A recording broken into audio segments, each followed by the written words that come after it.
Product design subject के unit 5 का topic product life cycle इस वीडियो लेक्चर में हम डिस्कस करेंगे। मैं आपको बता दूं कि जो प्रोडक्ट लाइफ साइकिल टॉपिक है, ये टॉपिक पूरे सब्जेक्ट का सबसे इम्पोर्टेंट क्वेश्चन है। Definitely product life cycle question आपको एग्ज़ाम में पूछा जाएगा, इसलिए आप इसको अच्छे से प्रिपेयर करके ही जाएं। जनरली अधिकतर मैक्सिमम टाइम ये क्वेश्चन एग्ज़ाम में आते रहता है। देखिए, प्रोडक्ट लाइफ साइकिल होता क्या है, जैसे आपको नाम से ही क्लियर लग रहा है कि प्रोडक्ट लाइफ साइकिल मतलब कि जो प्रोडक्ट है उसकी लाइफ साइकिल की शुरुआत से लेके एंड तक क्या क्या उसमें स्टेजेस आते हैं, अप डाउन होते हैं, डिक्लाइन होता है, स्टार्टिंग होती है, मैच्योरिटी एज होती है, इसको हम एक्सप्लेन करते हैं, समझते हैं। तो ये जो कि प्रोडक्ट का सेल है, सेलिंग के अकॉर्डिंग ग्राफ बनाया गया है और उसको वाई एक्सिस में और एक्स एक्सिस में उसके डिफरेंट स्टेजेस को डिफाइन किया गया है। तो जब प्रोडक्ट, यहाँ पर मैं एक हल्का सा आपको शॉर्ट फॉर्म में एक्सप्लेन करता हूँ प्रोडक्ट लाइफ साइकिल के बारे में। इसके बाद हमें जो इसके चारों स्टेज है उसके बारे में डिटेल से स्टडी करना ही है, क्योंकि ये क्वेश्चन आपका डिटेल क्वेश्चन लगभग मिनिमम 7 मार्क्स से लेकर मैक्सिमम 10 मार्क्स तक आ सकता है एग्ज़ाम में। तो ग्राफ आपको ड्रॉ करके चारों स्टेज को एक्सप्लेन करना होता है। तो प्रोडक्ट जब मार्केट में मैन्युफैक्चर हो जाता है तो उसके ओरिजिन कंडीशन के साथ मार्केट में लॉन्च होता है, इंट्रोड्यूस होता है मार्केट में। उसके बाद एक टाइम आता है जब वो मार्केट में ग्रोथ करता है। ग्रोथ मतलब कि बिल्कुल ऑलमोस्ट मिडिल पोजीशन से वो काफ़ी हायर पोजीशन की ओर जाता है। सबसे पहले मार्केट में वो ओरिजिन हुआ, उसका स्टार्टअप हुआ, उसको मार्केट में इंट्रोड्यूस कराया गया, उसके बाद वो प्रोडक्ट ग्रोथ करता है। ये जो पीरियड होता है ये मार्केट में प्रोडक्ट के ग्रोथ का पीरियड होता है। इसके बाद हम आगे का टाइम ड्यूरेशन देखते हैं तो एक टाइम ऐसा आता है जब प्रोडक्ट अपने एकदम पीक पॉइंट पे पहुंच जाता है, मतलब उसका सेलिंग सबसे मैक्सिमम होता है, वो अपने मैच्योरिटी या स्टेबिलिटी लेवल पर होता है। इस पॉइंट पर प्रोडक्ट का सेल मैक्सिमम होता है और आप ग्राफ में भी देखो तो सबसे मैक्सिमम सेल इसी टाइम पर होता है। फिर क्या होता है, धीरे धीरे उस प्रोडक्ट का जो रिक्वायरमेंट है या बेसिक नीड है वो धीरे धीरे कम होता जाता है और वो उस अपने एक टाइम पर अपने डिक्लाइन कंडीशन में आता है और वो मार्केट में हो सकता है उसकी डिमांड या रिक्वायरमेंट बहुत कम हो जाती है, कस्टमर उसका यूज़ करना कम कर देते हैं। तो यही पूरा कम्प्लीटली हम एक्सप्लेन करते हैं या समझते हैं प्रोडक्ट लाइफ साइकिल के अंदर। तो इसमें टाइम और उसके सेल्स वॉल्यूम के अकॉर्डिंग 4 स्टेज को डिफाइन किया जाता है प्रोडक्ट लाइफ साइकिल में। इसमें हमें एक एक स्टेज के बारे में डिटेल से पढ़ना है कि कब इंट्रोड्यूस हुआ, इंट्रोडक्शन पार्ट हुआ, कैसे ग्रोथ कंडीशन पहुंचता है, मैच्योरिटी लेवल में आता है और फाइनली प्रोडक्ट का डिक्लाइन हो जाता है। तो चलिए पहले हम जानते हैं first page, introduction phase. Introduction, in this stage the product is being released into the market, मतलब कि सिंपल मार्केट में प्रोडक्ट को इंट्रोड्यूस किया जाता है।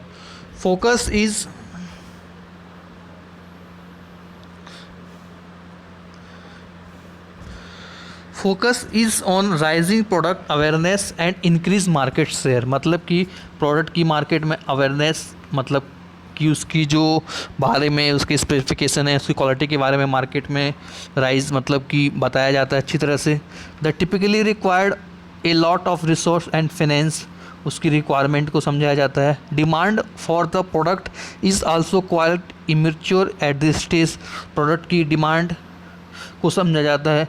During the introduction stage marketing and promotion as a high, मतलब इस स्टेज में प्रोडक्ट की मार्केटिंग और प्रोडक्ट का प्रमोशन सबसे हाई पोजीशन पर रहता है। तो ये हुआ प्रोडक्ट लाइफ साइकिल में जो प्रोडक्ट का इंट्रोडक्शन पार्ट था। उसके बाद नेक्स्ट स्टेप में हम बात करते हैं ग्रोथ की।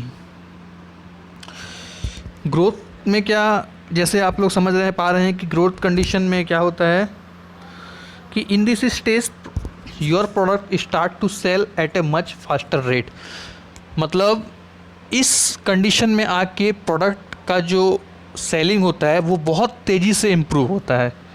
As the market extend more competition often drives prices down to make the specific product competitive.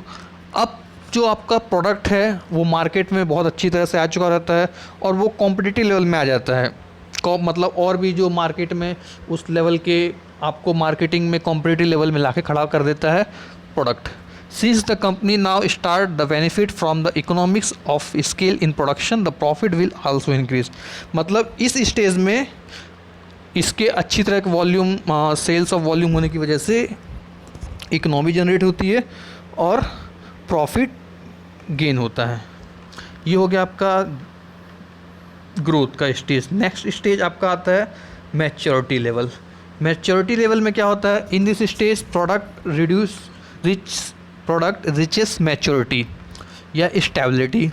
Focus is on maintaining market share को मेंटेन करने का फोकस किया जाता है। Product differentiation and prices, demand is high and new alternative are being introduce.